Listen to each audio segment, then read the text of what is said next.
De toute façon, et c'est bien connu, les marchés publics, les appels d'offres, c'est joué d'avance. On sait déjà qui va gagner. Cette phrase, je l'entends encore régulièrement auprès de prospects ou de clients qui, parce qu'ils n'ont pas réussi à gagner des marchés, pensent que de toute façon, le titulaire a été choisi en avance, que c'est un copain, que c'est une relation d'un élu, et que finalement, quoi qu'il fasse, il ne pourra jamais remporter des marchés publics. Eh bien, cette croyance est totalement fausse. Je me présente, je m'appelle Mohamed et j'ai créé le site akonia.fr et cette chaîne YouTube pour vous aider à répondre efficacement aux appels d'offres et marchés publics. Mais pour pouvoir répondre aux appels d'offres et marchés publics, il faut réussir à se défaire d'un certain nombre de préjugés ou de croyances limitantes. Parmi ces croyances, les appels d'offres, c'est joué d'avance. Donc comme je vous le disais, très souvent, cette phrase vient de personnes qui ont tenté leur chance mais qui n'ont pas réussi à l'emporter, qui n'ont pas réussi à convaincre l'acheteur de le confier la mission.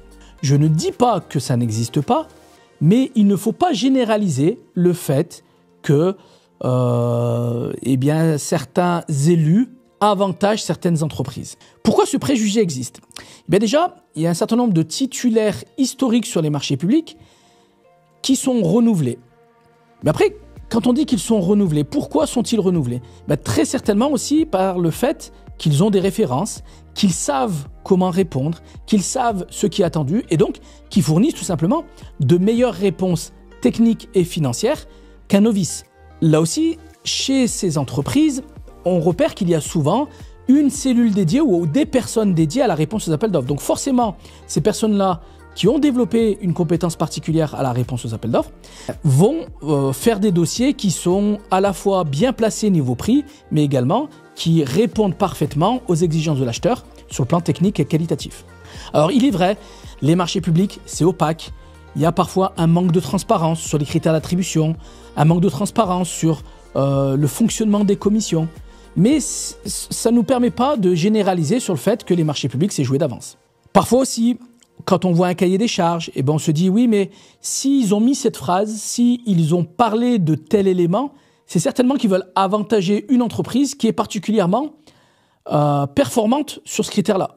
Or, toute entreprise peut, hors consultation, aller rencontrer des acheteurs publics pour faire une sorte de lobbying, ou en tout cas pour présenter ses solutions et faire en sorte d'intéresser l'acheteur au point que celui-ci pourra l'intégrer dans les cahiers des charges.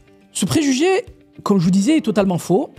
Et déjà, il y a le code de la commande publique qui protège les règles de la concurrence. En effet, liberté, égalité et transparence sont les trois grands principes des marchés publics. Et justement, cette transparence permet à tout le monde de vérifier qu'il n'y a pas eu de discrimination, mais également permet à tout candidat, quand il n'a pas été retenu, de savoir pourquoi. Alors, très souvent, j'ai des candidats qui pensent avoir été lésés, mais qui n'osent pas faire de recours.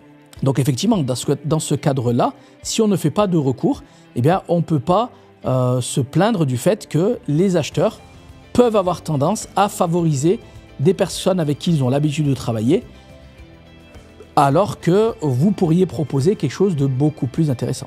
Imaginez-vous, vous êtes acheteur public, quel serait votre intérêt à toujours utiliser les mêmes fournisseurs, alors que vous pourriez très bien les challenger, avoir des offres plus intéressantes sur le plan financier, plus intéressantes sur le plan qualitatif, et au final vous faciliter la vie.